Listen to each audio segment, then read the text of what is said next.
Assalamualaikum warahmatullahi wabarakatuh. Selamat malam kepada teman-teman semua. Kami dari kelompok satu akan membahas presentasi yang telah dipaparkan oleh kelompok penyaji atau kelompok 2. Berikut ada beberapa evaluasi presentasi yang telah kami buat kepada kelompok penyaji. Lalu selanjutnya kami akan menganalisis kasus yang telah diambil oleh kelompok penyaji, yaitu membahas perusahaan Google. Yang pertama, saya akan menjelaskan mengenai reward for motivation, di mana kegiatan ini merupakan imbal jasa yang diberikan oleh perusahaan kepada karyawan sebagai bentuk motivasi dalam meningkatkan kinerjanya.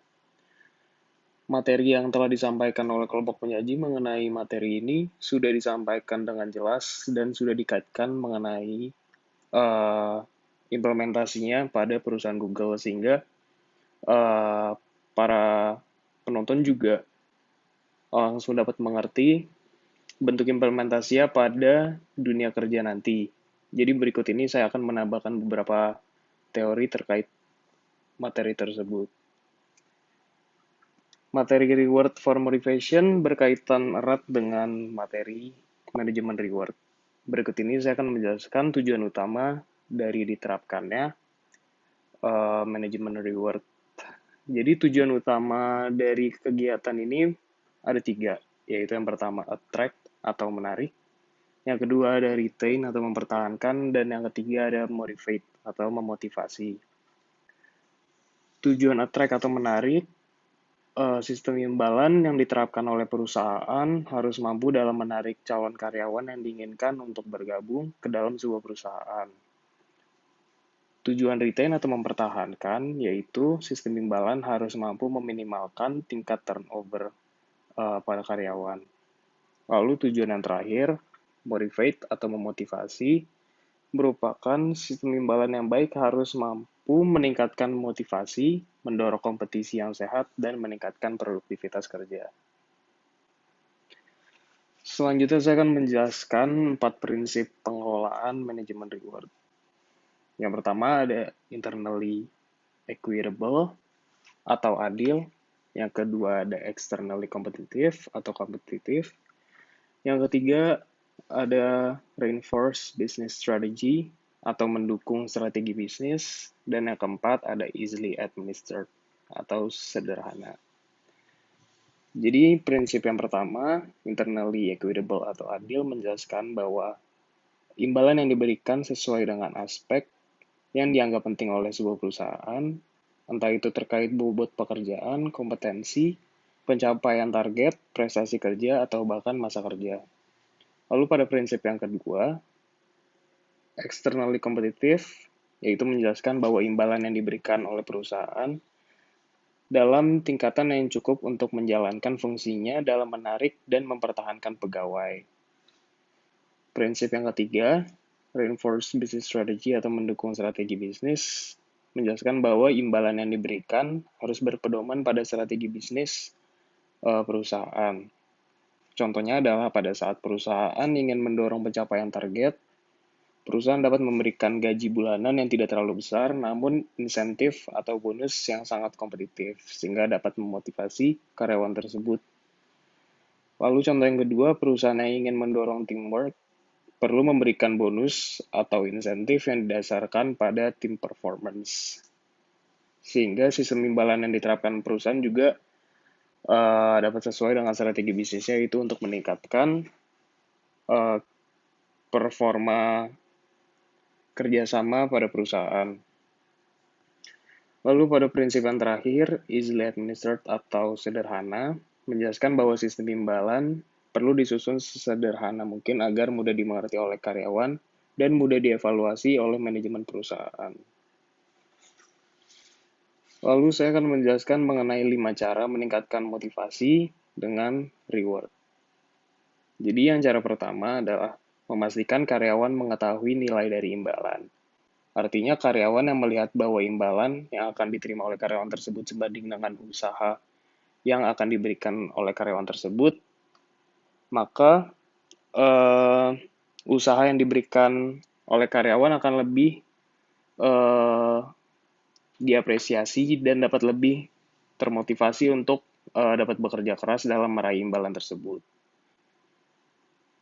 Lalu cara yang kedua yaitu memastikan karyawan mengerti cara mendapatkan imbalan tersebut, yaitu perusahaan harus menjelaskan dengan detail bagaimana karyawan dapat memperoleh imbalan tersebut.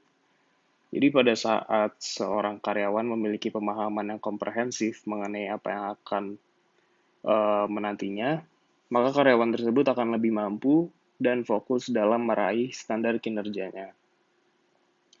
Lalu cara yang ketiga, tawarkan imbalan dalam bentuk kas dan non-kas. Jadi sistem reward atau sistem imbalan yang mengkombinasikan imbalan dengan bentuk kas maupun non-kas akan memiliki daya tarik yang lebih besar pada karyawannya. Dan manfaat aspiratif di dalamnya pun juga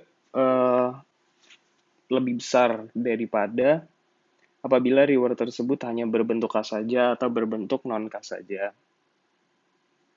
Lalu cara yang keempat adalah dengan menyocokkan imbalan dengan karyawannya.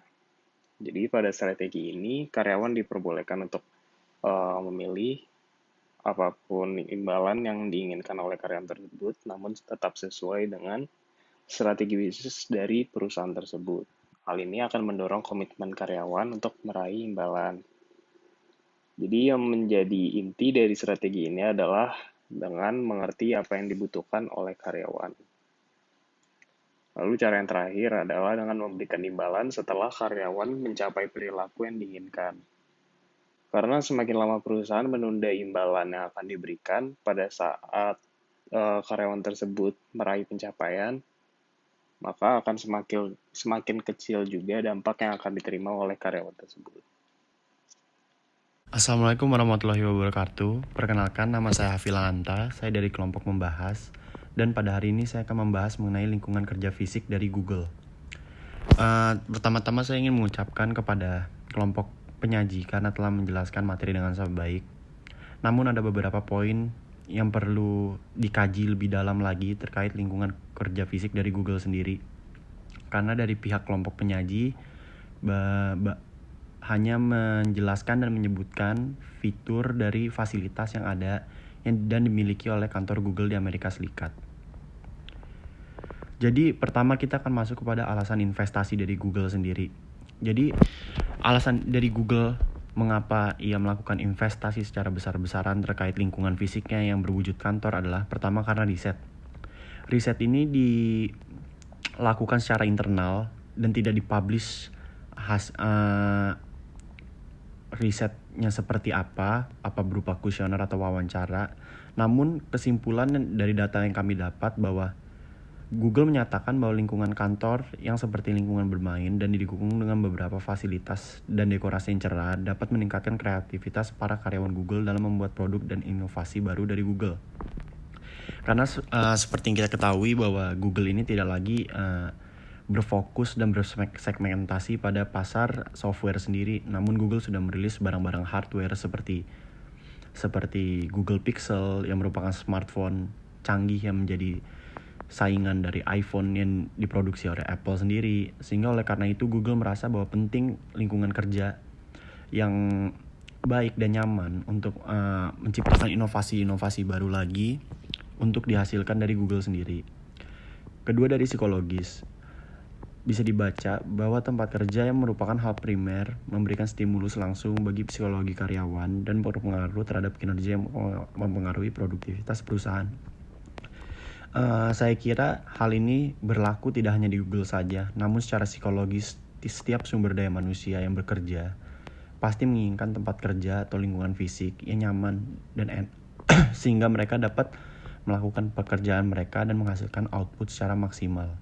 Oleh karena itu, baik secara psikologis sendiri, lingkungan fisik yang baik akan meningkatkan hasil output sendiri, karena proses penciptaan output sendiri dilakukan dengan kinerja SDM yang lebih baik sebagai akibat dari lingkungan fisik yang nyaman. Lalu terkait jumlah uang yang dibayarkan Google untuk membeli Googleplex pada tahun 2006. Jadi pada dasarnya Googleplex ini merupakan kantor Google kantor pusat Google yang terletak di California. Pada awalnya Google hanya menyewa bangunan ini pada tahun 2003 dan membayar uang sebesar 10 juta US dollar per bulan per tahunnya untuk membayar biaya sewa sendiri. Namun pada 2006, mengingat perkembangan Google yang cukup pesat, mereka memutuskan untuk membayar gedung tersebut dan mendirikan Googleplex. Bangunan tersebut dibeli seharga 319 juta US dollar dan merupakan salah satu gedung termahal dan kantor termahal yang pernah dibeli oleh sebuah perusahaan. Dan seperti yang sudah dijelaskan bahwa pihak Google sendiri memiliki peran terhadap membangun lingkungan perusahaan internal dengan baik. Namun Google juga memiliki peran terhadap lingkungan eksternal juga dengan baik dengan wujud corporate social responsibility, di mana Google ini tidak hanya menciptakan sumber daya manusia yang dapat bekerja secara optimal, namun Google juga bertanggung jawab penuh atas lingkungan yang berada di sekitarnya. Jadi pada Oktober 2006, Google memutuskan untuk memasang ribuan panel solar untuk menyediakan 1,6 megawatt listrik. Jumlah ini cukup untuk memenuhi 30% kebutuhan energi dari Googleplex sendiri. Dan ini merupakan sistem tenaga solar terbesar di kampus perusahaan AS dan salah satu yang terbesar di dunia.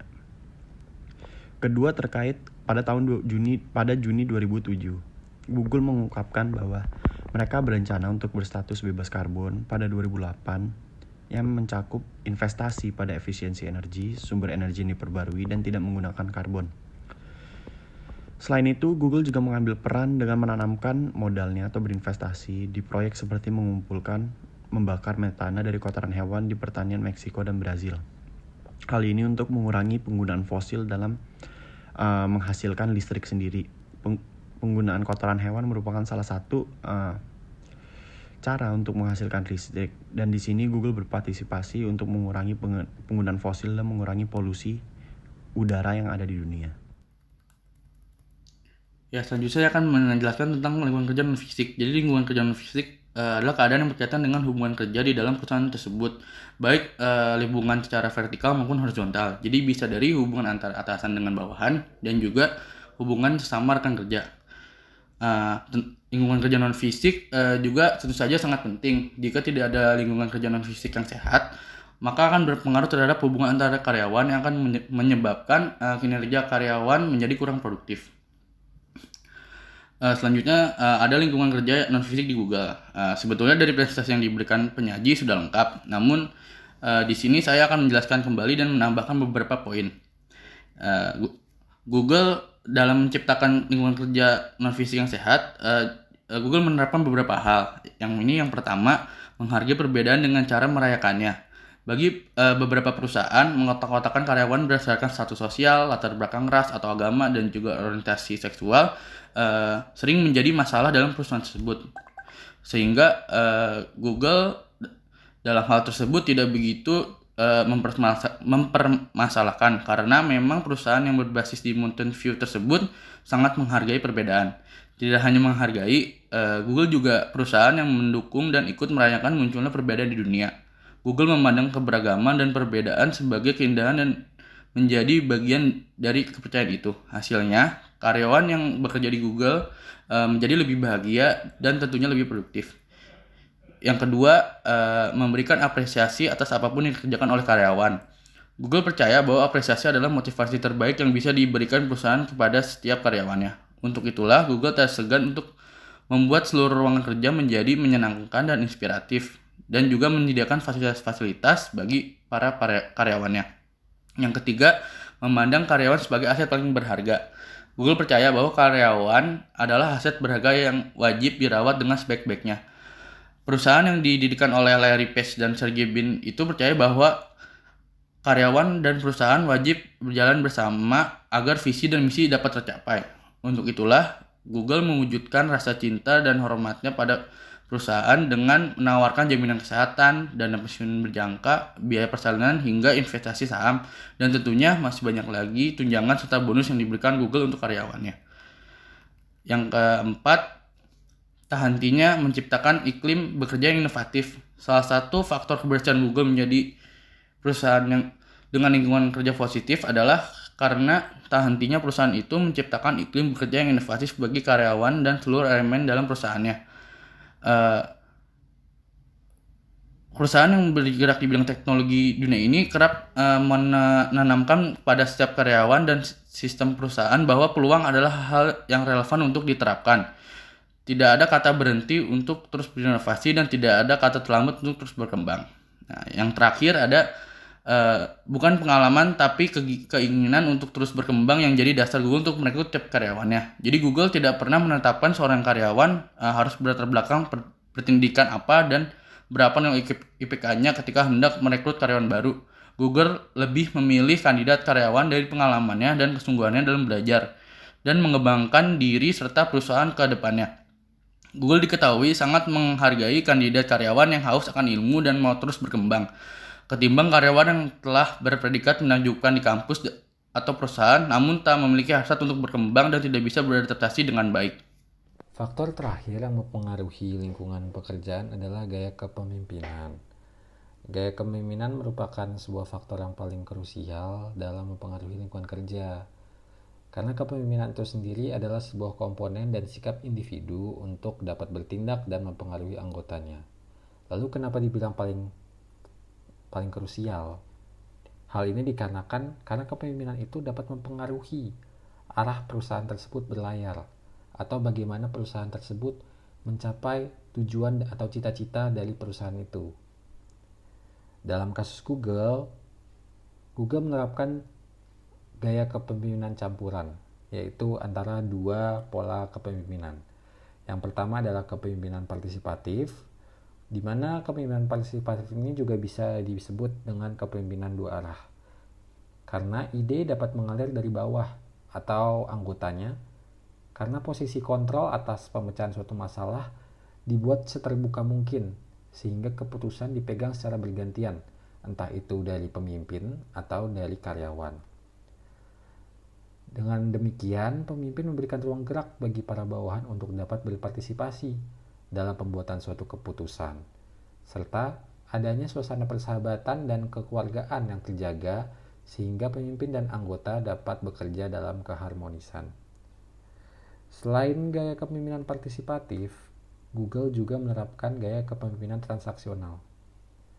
Sesuai yang dijelaskan oleh kelompok penyaji, bahwa Google sering memberikan reward atau hadiah kepada karyawannya yang telah memenuhi syarat atau tujuan dari pekerjaan yang telah ditetapkan. Gaya kepemimpinan ini disebut dengan gaya kepemimpinan transaksional. Dengan bahasa lain, kepemimpinan transaksional ini adalah sebuah kepemimpinan di mana pemimpin akan memberi reward ketika bawahan berhasil melaksanakan tugas yang diselesaikan sesuai dengan kesepakatan. Namun, dengan adanya pola kepemimpinan transaksional seperti ini, pemimpin dan bawahan menjadi memiliki tujuan, kebutuhan, dan kepentingan masing-masing, sehingga terbilang lebih individualis dan mementingkan targetnya masing-masing. Walaupun demikian, yang perlu digarisbawahi, secara langsung Google selalu menerapkan pola pemimpin yang fleksibel dan luas bagi karyawannya, sehingga ini membuat karyawan lebih mudah untuk mengembangkan diri sendiri atau self-improvement. Ini juga berdampak terhadap inovasi-inovasi yang diberikan oleh karyawan itu, karena tidak adanya tekanan dalam bekerja. Dengan pola kepemimpinan yang diterapkan Google, ini membawa perusahaan ini menjadi sebuah perusahaan yang bisa dibilang paling sukses di dunia digital. Selain itu, perusahaan ini juga berhasil membuka cabangnya di seluruh dunia. Ini membuktikan bahwa quality control dari Google tersebut mumpuni sehingga output yang diberikan juga berkualitas. Sekian pemaparannya, lalu kita masuk ke sesi pertanyaan.